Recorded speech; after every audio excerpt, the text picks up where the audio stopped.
You don't expect your quiet suburban street to become a war zone. But for Roy Tanner, 68, that's exactly what happened until 5 calm words turned chaos into silence. It was an ordinary Wednesday afternoon. Roy, a retired U.S. Army Special Forces Master Sergeant, was doing what he loved, helping his neighbor with a car repair. His wife, Linda, 65, had just returned from the grocery store. Life was peaceful until a convoy of black armored vans roared into their driveway. Without warning, SWAT officers poured out, weapons raised. Roy was zip-tied and forced to the ground. Linda, confused and carrying grocery bags, struggled to respond to the officers' frantic commands. Her arthritic hands couldn't keep up. And then, without mercy, a young officer fired a taser. She dropped to the pavement, convulsing. That's when Roy, still bound, spoke 5 words. "Call General Rohr right now." Everything stopped. Those words came not from panic, but from authority. Within minutes, federal lines lit up. Helicopters arrived, and the team realized they hadn't just raided the wrong house, they had tasered the wife of a man whose credentials reached the highest levels of national security. The SWAT unit's mistake wasn't just procedural, it was monumental. But Roy Tanner never raised his voice, because true power doesn't shout. It speaks, and the world listens. He came for batteries and left with humiliation until someone very powerful made sure the store would never forget him.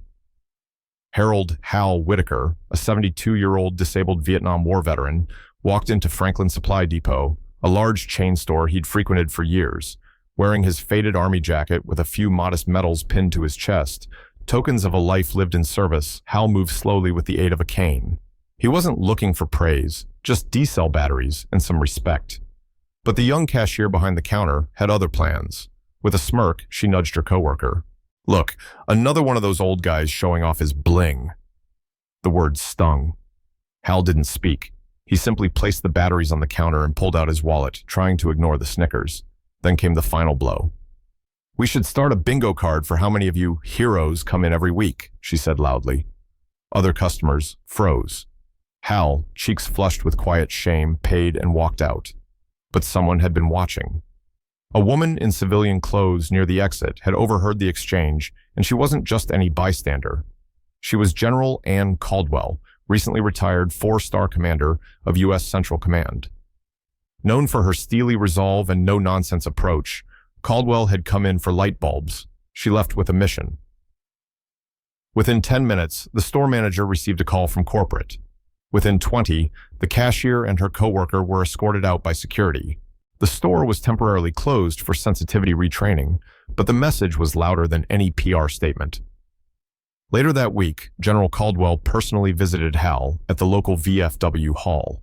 She brought the batteries he'd left behind and something even more powerful, a written apology from the company's CEO and a plaque recognizing Hal's service.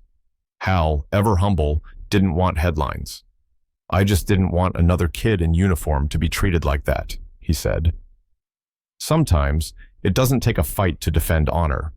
Sometimes, it only takes one quiet man and one very loud act of justice. They mistook a sleeping veteran for a threat. 7 minutes later, they found out just how wrong they were. Charles Chuck Halston, a 74-year-old retired Marine Corps gunnery sergeant, wasn't causing trouble. He was simply tired. After a long cross-country train ride to visit his granddaughter in Oregon, he had a layover in the terminal's waiting area. His service dog, Brutus, a calm and loyal black lab trained to assist with Chuck's PTSD, lay curled at his feet. Chuck leaned back in his seat, nodding off briefly, as many travelers do. But to a newly hired security guard eager to prove himself, Chuck's appearance didn't fit the safe mold. His worn military coat, weathered face, and quiet stillness drew suspicion. Instead of checking his ID or gently waking him, the guard called for backup. Moments later, Chuck was jolted awake, not by a tap on the shoulder, but by 50,000 volts from a stun gun.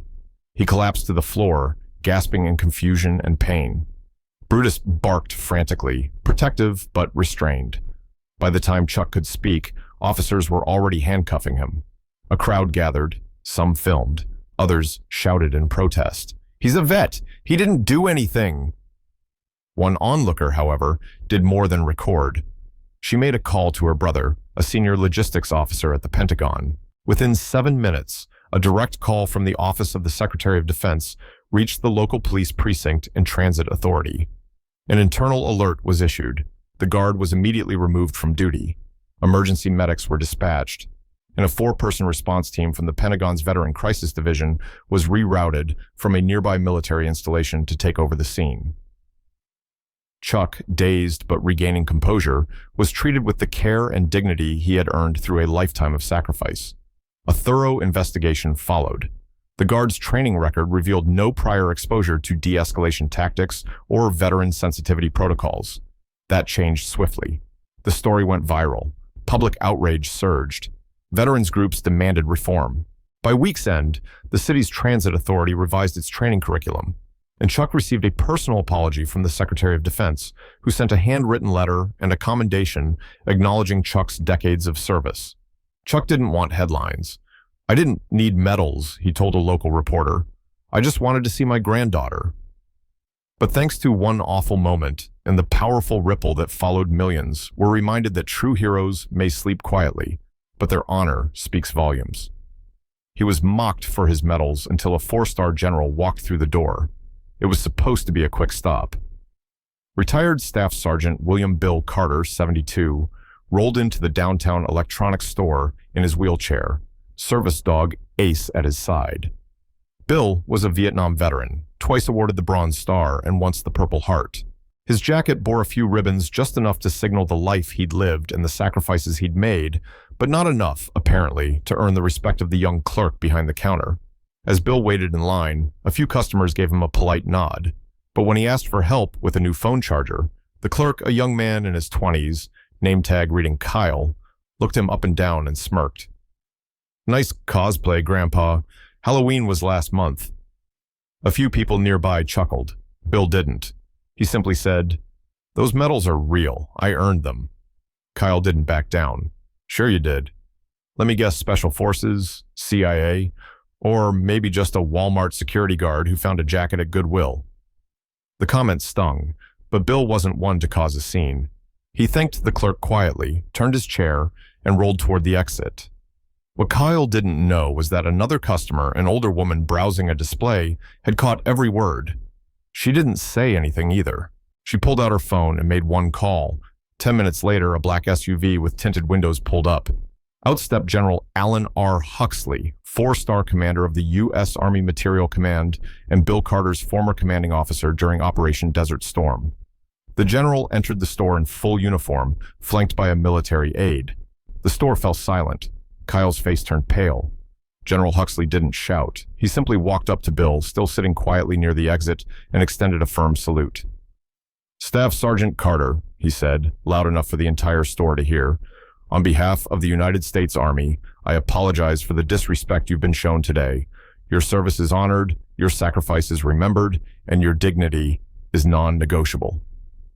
He then turned to the store manager and spoke with low, serious authority. Within the hour, Kyle was escorted off the premises, and the store was temporarily closed for staff retraining. The moment went viral. A cell phone video captured the salute, and millions shared it under hashtags like #HonorTheVeterans and Respect Matters.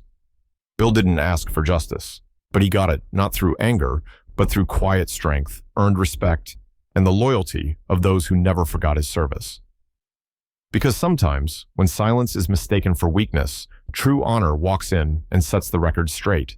He was just taking a nap until a security guard made a mistake that echoed all the way to the Pentagon. It was a quiet Sunday afternoon in downtown Denver when 69-year-old Marine Corps veteran Frank Delaney stopped at the local bus station to rest. He'd been traveling cross-country to visit his daughter and newborn grandson in Oregon. With a 3-hour layover ahead of him, Frank leaned back in the station's waiting area, resting his head against his duffel bag and letting the gentle rhythm of passing travelers lull him to sleep. Frank, a Silver Star recipient and 2-tour Vietnam combat veteran, looked like any other elderly traveler, weathered, quiet, and carrying a proud but humble demeanor. His VA-issued service dog, Harley, lay loyally at his feet. But his peaceful nap took a brutal turn when a newly hired security guard decided that Frank, with his tattered jeans and faded military cap, looked like a vagrant. Despite Harley's visible service dog vest and Frank's ID badge clipped to his jacket, the young guard demanded he move. Still groggy, Frank mumbled that he was a veteran waiting for his next bus. The guard, impatient and escalating without cause, called Frank uncooperative and deployed his taser without warning. Frank collapsed to the floor, his body racked with pain, Harley barking in panic. What the guard didn't know was that Frank had a medical alert bracelet that sent an automatic notification to the Department of Veterans Affairs.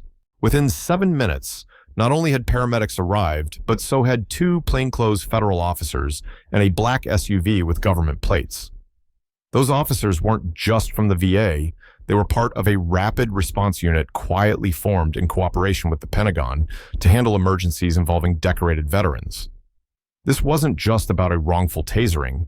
It was about a gross violation of dignity toward a man who had risked his life in service to his country.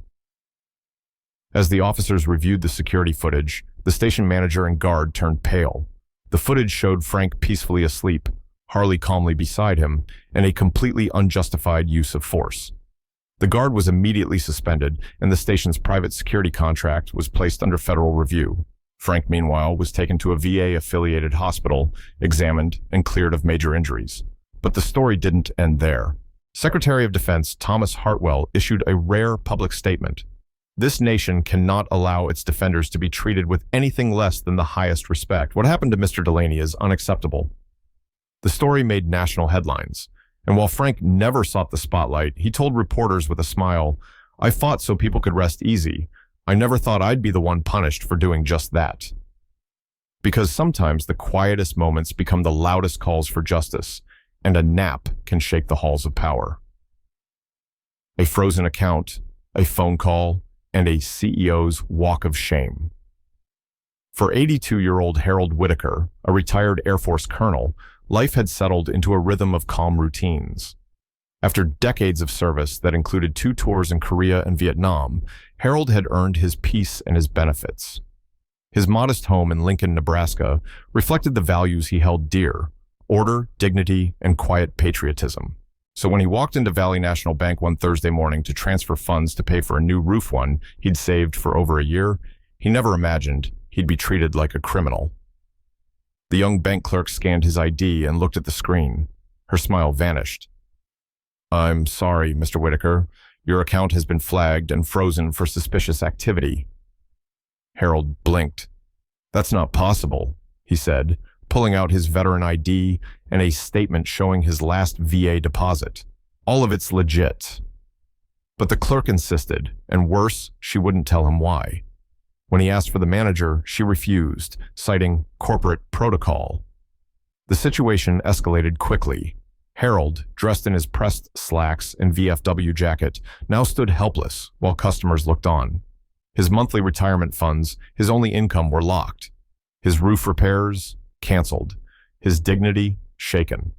But Harold had one thing most didn't: a connection from long ago. As a former logistics officer, he'd once worked with a young West Point grad named Richard Ames, now the CEO of Valley National. Harold stepped outside and made a calm, deliberate call. "Richard, it's Whitaker. We have a problem." 7 minutes later, the bank doors swung open again, not with a security guard or another clerk, but with Richard Ames himself, flanked by 2 corporate VPs. The room went silent. Without so much as a greeting, Richard walked to the counter, demanded the clerk's terminal, reviewed the flagging notes, and turned red with anger. "This man is a national treasure," he said loudly enough for everyone to hear. "His account should never have been frozen. This was a failure in judgment, training, and respect." He turned to Harold. "Sir, on behalf of this bank, I sincerely apologize. Your account is reinstated, every cent untouched, and we'll be covering the cost of your roof repair as a gesture of goodwill and gratitude." Harold nodded, but he wasn't there for revenge. He just wanted to be treated like he mattered. This wasn't just about money. It was about dignity. It was about how we treat the people who gave everything so the rest of us could live freely. And sometimes, all it takes is one quiet phone call to remind the powerful that no one is above accountability, especially when it comes to honoring a veteran. On what should have been a peaceful morning stroll, 70-year-old Raymond Cole, a blind Vietnam veteran, set out with his white cane and service dog, Daisy, guiding him across a familiar intersection. But when a misinformed police officer saw him slowly crossing against a mistimed signal, the situation turned from routine to horrifying. Mistaking his delayed steps for defiance, the officer shouted, escalated, and then, without warning, tased him. Ray collapsed to the pavement, Daisy barking and shielding his unconscious body. It was a brutal overreaction, and worse, it happened in front of stunned bystanders. But just 7 minutes later, justice came rumbling down the road. A full military convoy, alerted by Ray's veteran hotline distress signal, arrived and surrounded the scene. They didn't come with violence, they came with authority. One of the officers from Ray's former unit stepped out, now a decorated commander. What followed was swift. The officer who deployed the taser was relieved of duty, and Ray was taken to the hospital under military escort. His story, once hidden in quiet dignity, had now become a national moment of reckoning. Emotional life lesson plus call to action. In a world that often moves too fast to look closely, it's easy to misjudge what we don't understand. But every face you pass, every story you overlook, could belong to someone who once fought for your freedom. Raymond's story reminds us that respect isn't earned by shouting louder, it's given to those who've lived with quiet sacrifice. If you believe no veteran, especially one who can't see, should ever be treated this way, leave a comment below with the word honor. Share your thoughts, tell us what this story meant to you, and most importantly, subscribe to this channel so more stories like Raymond's get the respect they deserve. Let's build a community where courage is recognized and voices like his are never ignored again.